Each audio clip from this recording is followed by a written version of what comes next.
મારા ફેમિલી વિશે ડિટેલમાં જવા માંગીશ. મારી મમ્મી પાર્શિયલી બ્લાઇન્ડ છે. શી કે નોટ સી મી હેપી.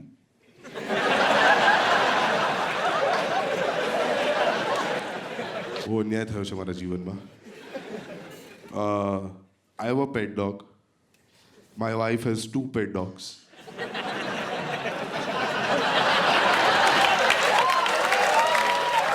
એક વફાદાર છે, બીજું વફાદાર રહેવા માંગે છે. એક પલંગ પર ઊંઘે છે, એક નીચે ઊંઘે છે. Figure out which one. ના તો હસબન્ડ વાઇફ જોક્સ કરવી પડે, થોડી વાઇફ બેશિંગ જોક્સ કરવી પડે, કારણ કે ગુજરાતી શો છે. આપણે લોકો ટેવાયેલા છે વર્ષોથી એટલે. અને at the same point of time મારા મમ્મી અને મારા wife they both ask me the same question but the context is different.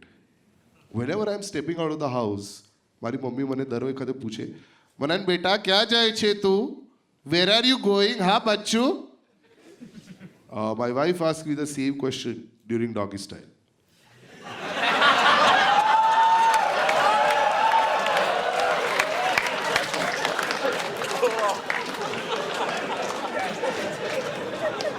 Manan, kya jai che tu? Where are you going? The tricky part is the following question is also the same. Manan, where are you coming, huh?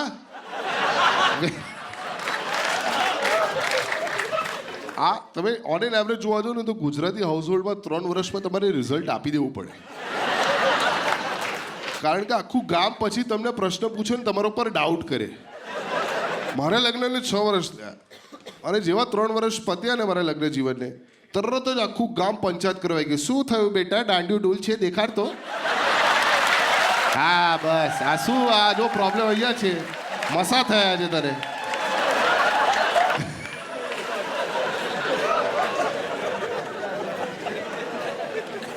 So I had to prove my મર્દાનગી. તો મારે sperm test આપવું પડ્યું. એટલે મારા વાઇફના me and my wife we had been planning for some time and it was not happening because modern couple, stressful life and all of that. તો ગાયનેકોલોજિસ્ટે suggest કર્યું કે તમે જઈને સ્પર્મ કાઉન્ટ ચેક કરો. તો આપણું બધું બરાબર છે, ચિકાસ ઓપેસિટી બધું વ્યવસ્થિત છે, બરાબર છે. આપણે કંઈ ટેસ્ટ વેસ્ટ કરાવવા ઈગો પર લઈ લીધું મેં ડાયરેક્ટ કે ના તમારે કરાવવું પડશે. સારું ચલો કરાવી લઈએ. તો I went for a sperm test. હવે ત્યાં જતાં પહેલાં મેં વિચારી લીધેલું કે આપણે ગૂગલ કરીને જઈશું એટલે આપણે ખબર પડવી જોઈએ કે શું કરવાનું છે.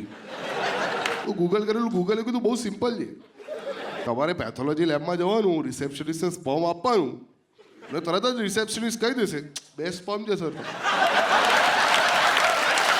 દ્રવિડિયન. પણ આપણે બરોડામાં ગયા. તો I was at the counter and I was telling her કે excuse me, I have a prescription for sperm test. તો એ મને જોયે ના, she is ignoring me, she is not even looking at me. આવું અડધી મિનિટ સુધી ચાલ્યું. પછી મેં ફરીથી પૂછ્યું, madam prescription sperm test please. તો એકદમ ગુસ્સામાં પોઈન્ટ કર્યું એને કોર્નરમાં, ત્યાં જાઓ. એ જોયું ત્યાં એક કમ્પાઉન્ડર ઊભો હતો. તો કમ્પાઉન્ડર પાસે જતો હતો, એ લોકો કીધું આઈએ શું કરાવું તમારે? એકચ્યુઅલી સ્પર્મ ટેસ્ટ મારે કરાવું હતું. અચ્છા છેલ્લી વાર તમે ક્યારે કરેલું? મેં કીધું આજે સવારે. પેલું ઇન્ડિયા ટુડે પર રામદેવનો ફોટો આવ્યો હતો ને, તો આઈ ગોટ. ડોન્ટ જજ મી, ઓકે ગાઈઝ, દરેકનું એક ફેટિશ હોય છે, ઓકે, ડોન્ટ જજ. તો મારા ઉપર ગુસ્સે થઈ ગયો. નો sir, you need to come after 5 days. Literally come after 5 days.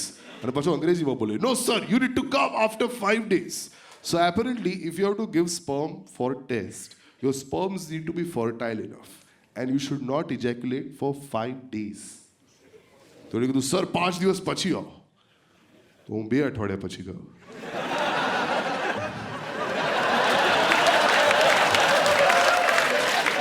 ચોથા દિવસે જ સ્વપ્ન દોષ. Don't judge me, okay? Don't judge me.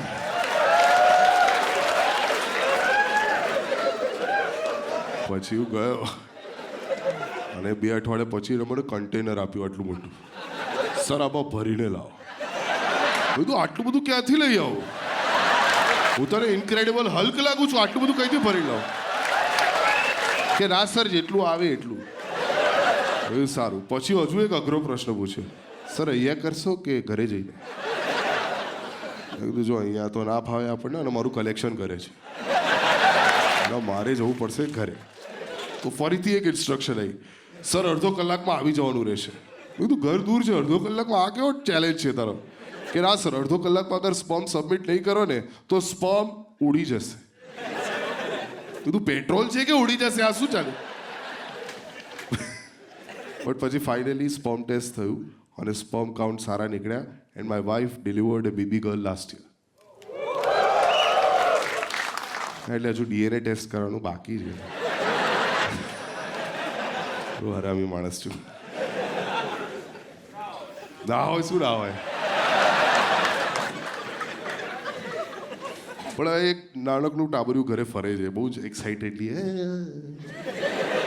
હજુ બોલતા નથી શીખીએ, એવું જ બોલે છે. અને ઘરે બધા અજાણ્યા લોકો આવે એકદમ વિચિત્ર રીતે. ઘરે આવીને એ લોકો વાત કરવાનો પ્રયત્ન કરે એ નાના બાળક સાથે, which is awkward to be. Clearly she can not communicate.